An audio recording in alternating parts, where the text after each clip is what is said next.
flight to the moon, IHSG meroket. Nah makanya mungkin Pak Purbaya mau menjelaskan nih soal IHSG kita yang meroket terus, flying to the moon. To the moon kan istilah orang-orang di crypto market. Ah. Mereka selalu bilang kalau ini bagus to the moon, ya saya tiru aja. To the moon, paling gampang kan. Artinya akan naik terus ke atas sesuai dengan. Kenapa saya berani begitu? Karena saya sekarang di pemerintahan. Artinya apa? Prospek kita akan kejaga terus. Jago nggak? Ngejago nggak? Oke. Ya. Jadi siklus bisnis kita yang dikembangkan Paradigm itu Pak. Itu kan setiap 7 sampai 10 tahun kita bisa ekspansi. Ya. Kita baru saja kemarin tahun 2020 baru mulai timbul lagi 2022 lah. Let's say kita anggap di situ kita mulai ekspansi. Itu kita bisa ekspansi kalau let's say 7 tahun sampai 2029. Kalau 10 tahun sampai 2032. Jadi pas history saya lihat di bottom dari business cycle sampai ke end of business cycle ekspansi itu berapa kali sih IHSG itu naik? Ya bisa 5 kali, 4 sampai 5 kali.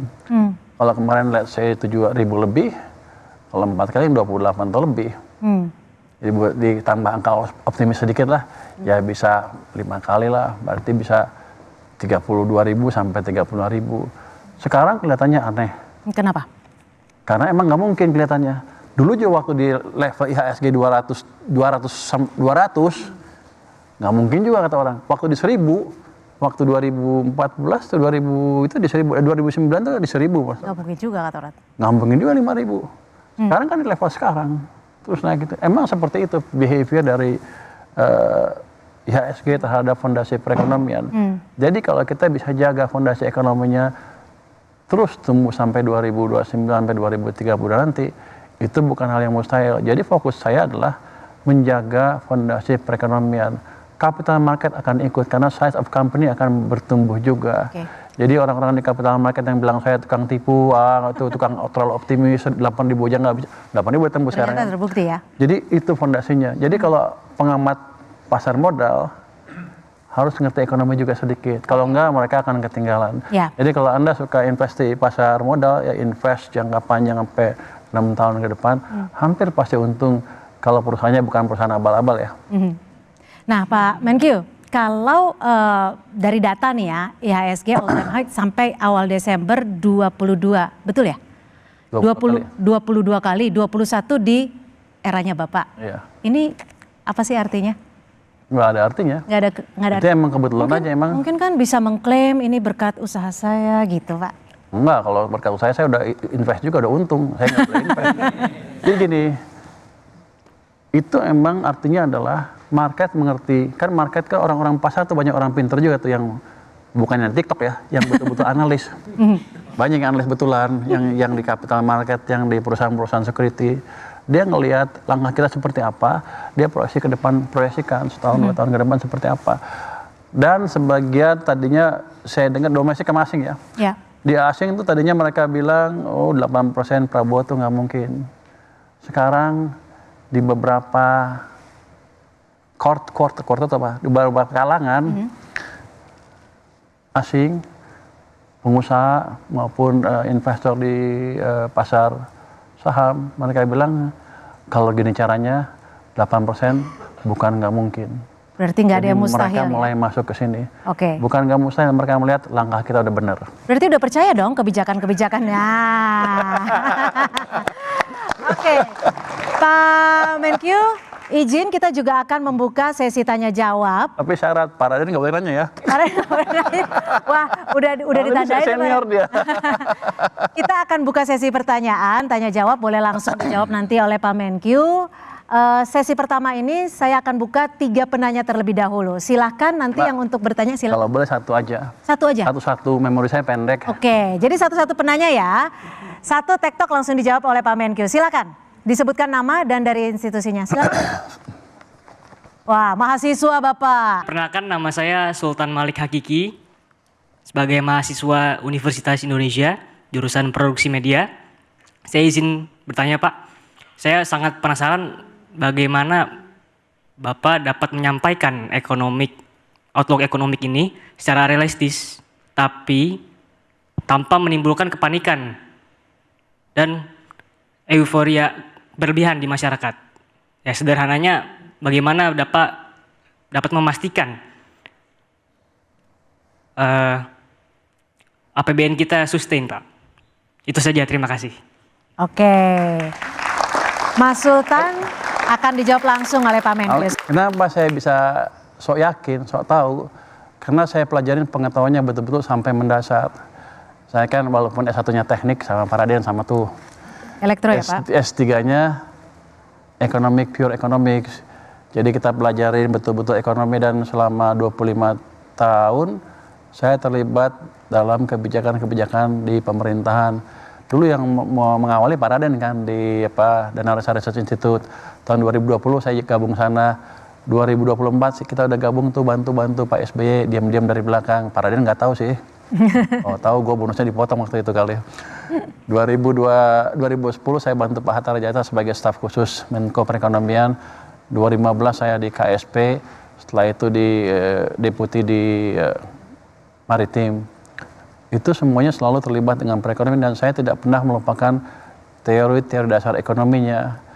Jadi kalau kita ngelihat data-data seperti itu dan dibandingkan dengan teorinya, kita bisa lihat bahwa hampir seluruh teori ekonomi berlaku di Indonesia. Ada yang bilang kan Indonesia ekonominya nggak sama dengan buku.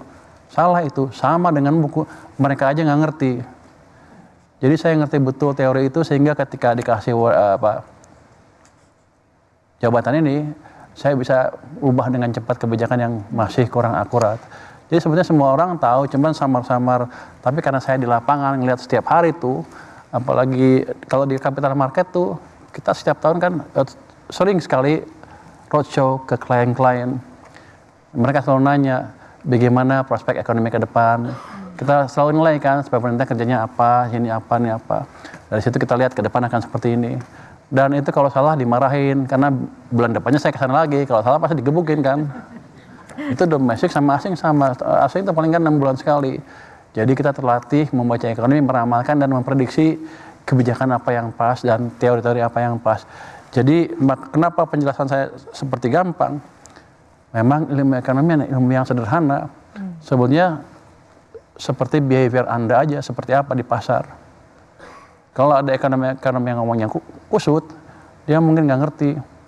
Jadi Anda kalau lihat, mau dengar pandangan ekonomi yang betul, dengar orang yang betul, kayak saya, Pak Raden, dan lain-lain. Jangan yang agak abal-abal, pasti ilmunya abal-abal. Jadi itu sebenarnya kunci yang utama adalah kita ngerti seperti apa ilmunya, sampai ke bawah-bawah banget. Udah nggak ada lagi, udah saya habisan sampai S3 tuh. Jadi udah itu kuncinya. Anda kalau mau itu di bidang Anda juga bisa, seperti itu di bidang Anda ya. Pelajarin pengetahuannya sampai dalam-dalam, sampai habis. Itu mungkin. Oke. Baik, sudah cukup puas ya Mas Sultan ya? Oke, mungkin ada penanya lagi? Silakan. Oh, yang mana dulu nih? Ada Bapak di depan, ada mahasiswa. Silakan teman-teman panitia mohon dibantu. Silakan Pak. Baik, terima kasih Pak Menteri Purbaya. Saya Adi Lukman, Ketua Bidang Industri Manufaktur Apindo. Kami dari industri manufaktur ini kontribusi terhadap PDB cukup besar, 17,39, tapi sedikit menurun dibanding tahun-tahun sebelumnya. Nah, tentunya kami banyak mengalami masalah dan kami sebenarnya sudah cukup merasakan mulai ada purbaya efek ini, sudah mulai sedikit merasakan purbaya efek, sehingga kami sangat optimis Bapak terkait dengan kebijakan Bapak terkait dengan kewenangan di moneter dan fiskal. Kami berharap Bapak bisa mensinkronkan kebutuhan industri terhadap bahan baku dan produk jadi. Seperti yang kami sampaikan yang lalu bahwa bahan baku ini semakin sulit diperoleh, kena biaya masuk, sementara produk jadi semakin mudah masuk dan biaya masuknya nol karena kena FTA, CEPA dan lain sebagainya. Nah, tentunya ini perlu kebijakan yang tepat dari Bapak untuk memformulasikan sehingga kita bisa mendorong industri manufaktur ini sebagai kontributor utama di dalam pencapaian ekonomi, pertumbuhan ekonomi 8%. Di samping itu juga kebijakan terkait dengan industri yang akan masuk dengan yang sudah ada. Ya. Jadi kita sangat menghargai ini agar industri yang sudah ada tetap perlu dijaga supaya kompetitif, berdaya saing dan tapi Bapak bisa mengundang industri-industri baru untuk masuk ke Indonesia mungkin dengan karpet merah, tapi tetap menjaga industri yang ada. Demikian Pak Menteri, terima kasih. Jadi intinya butuh bunga kredit perbankan lebih turun ya Pak ya? Ya. Pak Lukman keluh kesah nih. Curcol, aji mumpung. Curcol Pak. Saya begini Pak, ya industri manufaktur kita nggak bisa lupakan. Kalau kita lupakan industri manufaktur, mundur lagi, misalnya share-nya turun terus, kita nggak akan bisa tumbuh di atas 6% kali. Bahkan kalau mau 8%, manufaktur harus didorong. Karena negara maju tuh, suatu negara bisanya negara maju ketika transformasinya penuh, sempurna ke sektor manufaktur. Kita kan setelah krisis berhenti, stagnan, cenderung turun, tumbuh di atas 5% udah seneng. Biasanya 4% kan rata-rata berapa puluh tahun terakhir. Padahal sebelum krisis itu tumbuhnya bisa double digit, 11% kalau nggak salah rata-rata tuh. Jadi kita mesti hidupkan lagi industri manufaktur, sektor manufaktur, saya setuju. Bahkan itu kalau kan Pak Prabowo lebih mempromosikan yang BGN dan lain-lain, itu kan dua pilar dari Sumitonomics. Tapi pertumbuhan ekonomi yang tinggi itu akan dorong dari industri manufaktur, dan kita akan mendorong itu juga. Untuk keluhan-keluhan tadi, kita sudah buka tuh yang debottlenecking tadi, nanti Bapak bisa lapor ke sana juga. Saya sebenarnya bisa masuk langsung, tapi kan kalau kebijakan impor kan bukan saya aja, itu ada Kementerian Perdagangan. Jadi itu trik saya, kita buatkan tadi task force tadi, supaya saya bisa ikutan di situ saya bisa ikut neken supaya tadi impor bahan baku kita bisa nolkan, yang barang jadi kita kerjain sedikit-sedikit lah, walaupun kan nggak ada tarif, mungkin kan non tarif baru juga boleh. Ya. Jadi kita akan perhatikan itu. Yang penting Anda nanti ngasih masukan terus ke kita lewat tim task force tadi, itu terbuka, bisa lapor secara online setiap saat, dan itu kita akan jadikan sebagai salah satu pendobrak keterlambatan hambatan di industri manufaktur dan keterlambatan kita mentransformasikan lebih lanjut perekonomian kita. Terima kasih. Ya, terima kasih Pak Menteri. Baik, terima kasih Pak Ali Lukman dari Apindo. Selanjutnya silakan. Ya. Oh, sudah ada mahasiswa lagi. Silakan. Baik, terima kasih atas kesempatannya. Nama saya Fania Putri Mahya dari Fakultas Ekonomi Bisnis di Universitas Pancasila. Jadi gini Pak, yang saya ketahui APBN itu kan memiliki peran penting dalam menjaga stabilitas ekonomi nasional di tengah ketidakpastian global. Namun di saat yang sama pembiayaan negara dan kewajiban fiskal juga terus meningkat. Bagaimana Bapak memastikan bahwa kebijakan hutang dan APBN hari ini tuh benar-benar melindungi generasi muda dan tidak mewariskan beban fiskal di masa depan? Terima kasih. Baik, Mbak Fania. Ya, jangan sedikit ya. Monggo Pak. Izin Pak Raden. Kalau enggak kita digemut terus Pak. Dia pemerintah juga kok. Jadi utang itu, tadi saya bilang kan fiskal untuk kontrasiklikal kan, kalau lagi itu didorong. Kalau lagi cepat bisa direm sedikit, dinaikin pendapatan pajaknya, devisa dikurangin atau dibuat surplus. Cuman kan di situ pasti ada isu utang. Itu berhubungan dengan kesinambungan kebijakan fiskal sendiri.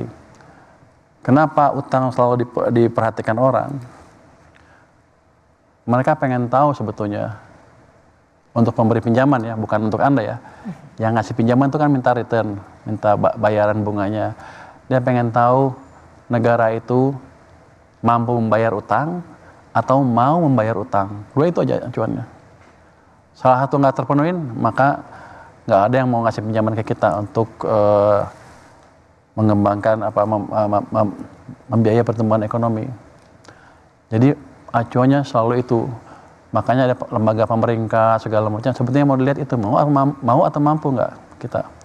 Begitu kita dianggap salah satu nggak masuk, maka fiskalnya dianggap tidak berkesinambungan itu. Antara lain itu ya, jangka panjangnya nggak berkesinambungan. Ya kalau Anda lihat kita boleh utang apa enggak. Bayangkan dua perusahaan, satu perusahaan revenue-nya 1 juta, satu lagi 100 juta. Kalau yang perusahaan 1 juta tadi, pinjam 1 juta kan udah mepet kan bayarnya, hampir pasti bank susah dia. Tapi kalau yang 100 juta, pinjam 1 juta, sama nominalnya, tapi 1/100 kan dari dari income-nya dia. Jadi makanya dilihat acuan ada rasio utang ke PDB. Yang kedua, rasio defisit ke PDB. Itu sebetulnya dihitung di ilmu ekonominya nggak ada hitungan yang pasti berapa sih suatu negara bangkrut apa enggak. Tapi mereka pakai rasio-rasio itu sebagai pegangan. Dan yang acuan yang paling dianggap paling ketat sekarang di Eropa, apa yang disebut Maastricht Treaty, dari situ keluarlah rasio defisit ke PDB nggak boleh di atas 3%. Rasio utang ke PDB nggak boleh di atas 60%. Kita berapa sekarang? Rasio defisitnya di bawah 3%, dipaksa di bawah 3% terus, jadi kita nggak akan melanggar itu. Utang ke PDB-nya 40%, lebih sedikit karena kemarin membiayai krisis COVID. Ya, ya. Kalau Anda lihat Eropa, Jerman aja hampir 100% rasio utang PDB-nya, semuanya gede-gedean gitu. Amerika hampir 100 juga, lebih dari 100 kalau nggak salah rasio utang ke PDB-nya. Defisitnya sekarang hampir 6% per PDB. Jadi acuan-acuan yang dianggap ketat yang dibuat oleh mereka langgar semua. Mereka masih dianggap prudent, negara yang hebat. Udah dilanggar. Kita semuanya dipenuhi persyaratannya. Teman-teman dari mahasiswa segala macam bilang pemerintah nggak bertanggung jawab, utangnya kegedean. Jadi kalau mau lihat, Anda lihat referensi dunia seperti apa, kita seperti apa, dan kita memastikan kita tidak akan mengeluarkan utang atau membuat kebijakan fiskal yang membahayakan generasi muda kita ke depan. Oke, jadi aman ya? Untuk generasi muda aman ya Pak ya? Baik, apakah masih ada yang ingin bertanya di sesi ini? Silakan. Oh, silakan Ibu. Ya, terima kasih atas kesempatannya. Semangat siang Pak Purbaya, Pak Menkyu. Izinkan saya memperkenalkan diri, nama saya Susanti Wijaya. Saya dari pengurus Apindo bidang pariwisata Pak. Untuk hal ini saya ada pertanyaan. Untuk biaya tiket pesawat Pak, biaya tiket pesawat ini dirasakan masih mahal ya Pak ya. Tadi kita bahas jalan-jalan untuk pariwisata. Nah, apakah memungkinkan dari Kementerian Keuangan dapat meninjau ulang komponen biaya tiket pesawat, terutama untuk melalui penghapusan PPN pada aftur, PNBP atas aftur yang dipungut oleh Kementerian SDM, serta juga pembebasan bea masuk suku cadang pesawat Pak, guna menurunkan harga tiket dan juga mendukung pariwisata. Kemudian tiket pesawat sendiri terkena PPN ya Pak ya, untuk transportasi moda udara. Sedangkan untuk moda transportasi darat seperti bis, kereta api, dan juga kereta api mewah itu tidak terkena PPN. Apakah itu juga ada kebijakan khusus untuk hal tersebut? Last but not least Pak, untuk suku bunga modal kerja tadi dibahas mengenai kebijakan dan juga skema khusus, mungkin adakah buat pelaku industri pariwisata Pak untuk hal ini? Dan mohon arahan untuk pelaku usaha bidang restoran dan hotel khususnya Pak, agar kami bisa lebih semangat lagi. Baik, dan mudah-mudahan ada kado Natal dan Tahun Baru nih Pak buat kami semuanya dalam memulihkan perekonomian Indonesia. Baik. Kami semua lagi pengen melebarkan sayap nih Pak. Thank you. Silakan so much, Pak Menkyu. Boleh langsung dijawab. Terima kasih Ibu Susanti pertanyaan. Sederhana tapi berat. Sebagian kayaknya di saya, tapi sebenarnya bukan di saya, karena itu kan sebagian kebijakan dari Kementerian Teknis, sebagian di perhubungan. Kalau mereka setuju saya ACC aja. Untuk aftur, suku cadang dan PPN untuk pesawat kita lihat seperti apa. Cuman gini, kuncinya adalah supaya industri pariwisata itu bergairah lagi, saya harus meningkatkan daya beli masyarakatnya. Lewat mana? Lewat pertumbuhan ekonomi tadi. Kalau saya bisa dorong pertumbuhan ekonomi ke atas ke arah 6%, ini sektor pariwisata pasti hidup juga. Jadi Ibu doain saya aja biar saya kerjanya betul, biar Ibu juga enak gitu. Terus untuk akhir tahun kan ada subsidi untuk tiket pesawat, kereta api dan lain-lain. Jadi harusnya akhir tahun ini Anda bisa panen sedikit lah. Nanti ke depan kita pikirin seperti apa subsidi yang pas untuk industri pariwisata. Ibu Menteri Pariwisata katanya mau ketemu saya untuk mendiskusikan beberapa program. Saya belum lihat sampai sekarang dukungan apa yang bisa saya berikan ke sektor pariwisata karena Kementerian Teknisnya belum memberikan permintaan dukungan fiskal seperti apa. Seperti itu Bu. Kalau untuk suku bunga ya modal kerja kan masih turunnya pelan ya. Saya coba gelontorin uang sekian ratus triliun, 276 triliun ke perekonomian, dampaknya cuma paling berapa 0,sekian% ke suku bunga pinjaman. Nanti saya pastikan ke depan kalau saya ada uang lagi di pemerintah, punya pemerintahan di Bank Sentral, saya akan gelontorkan lebih banyak lagi ke perekonomian supaya likuiditasnya bertambah dan bunga turun terus ke depan. Ini nanti akan kita diskusikan juga dengan Bank Sentral supaya kebijakan lebih sinkron, supaya suku bunga di pasar lebih baik lagi dibanding yang sekarang ya. Mungkin itu Pak. Untuk hotel dan restoran gimana dulu udah pernah dikasih kan ya Pak? Yang ditanggung pemerintah itu kita bebaskan kan, pendapatan ditanggung pemerintah kita naikkan untuk sektor hotel dan restoran. Nanti kita akan lihat kebijakan apa lagi yang bisa mendorong pariwisata, utamanya hotel dan restoran. Tapi utamanya ketika ekonomi lebih cepat harusnya lebih bagus sekarang. Pasti Ibu udah ngerasain deh. Saya pernah datang ke hotel di Surabaya. Waktu saya diangkat pertama dia bilang tingkat hunian cuma 30%, mereka sampai bangkrut kira-kira dia bilang gitu kan. Begitu 2 bulan lagi saya ke sana, udah happy dia ketemu saya di sana. Pak udah bagus 85% rata-rata, kadang-kadang penuh. Dampaknya bukan hotel aja rupanya, supplier hotel juga diuntungkan. Pedagang sayur, pedagang beras, pedagang ikan untung semua. Dari situ kita lihat bahwa shock yang saya berikan kemarin ada dampak positif ke sistem perekonomian.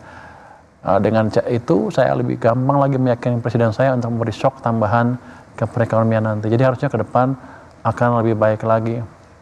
Apalagi kalau tumbuh di atas 6%, harusnya Ibu akan happy. Tapi jangan lupa ingat saya Bu ya. Harus diingat ya Bu Santi ya. Oke, terima kasih Bu Santi. Pak Menkyu, kalau kita bicara dari gebrakan-gebrakan Pak Menkyu, ada 2 yang saya ingat. Soal 200 triliun yang diserahkan ke Himbara, tambah 76 triliun lagi ya Pak ya? Ya. Dan gebrakan kedua ini X-ray di Bea Cukai. Nah, soal X-ray ini seberapa besar sih nanti keuntungan negara yang bisa dirasakan dari teknologi baru ini? Kita bukan terapkan X-ray-nya saja. X-ray itu di pelabuhan Tanjung Priok kita taruh sekarang udah 8, mau kita tambah 1 lagi ada 9. Di semua pelabuhan nanti akan kita pasang fasilitas yang sama. Tapi bukan itu yang penting. Di situ ada teknologi AI yang kita terapkan nanti dari X-ray langsung datanya apa ketahuan dengan data digital yang lain ya. Nanti langsung dibandingkan oleh AI dengan harga standar, barang standar segala macam. Nanti kelihatan mereka ngibul apa enggak dalam waktu hitungan sekian menit udah kelihatan.